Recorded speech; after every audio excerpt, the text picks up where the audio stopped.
వరకు చదివించిన అంటే క్రీస్తు యొక్క మరణ సమాధి పునరుత్థానాలతో మనం పాలిభాగస్థులము కావటం.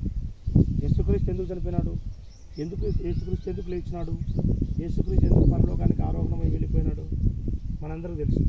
నశించిన దానిని వెదకి రక్షించుటకు మనుష్య కుమారుడు లోకమునకు వచ్చాడు. లోక పాపములను మోసుకొని పోవు దేవుని గొర్రెపిల్ల ఆయన. మన పాపముల నుంచి మనల్ని కడిగి పవిత్రపరచడానికి యేసుక్రీస్తు భూమి మీదకి వచ్చినాడు.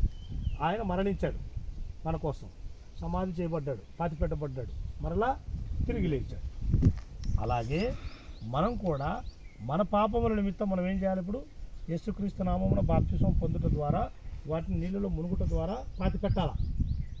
పాతిపెట్టి తిరిగి లేయాలి. పాత జీవితం ప్రాచీన స్వభావం ఉంటుంది ఎఫెసీయులకు రాసిన పత్రికలో. మనం నూతన స్వభావాన్ని, నవీన స్వభావాన్ని మనం ధరించుకోవాలా. పాతవన్నీ పాతిపెట్టాలా. పాతవన్నీ బీడి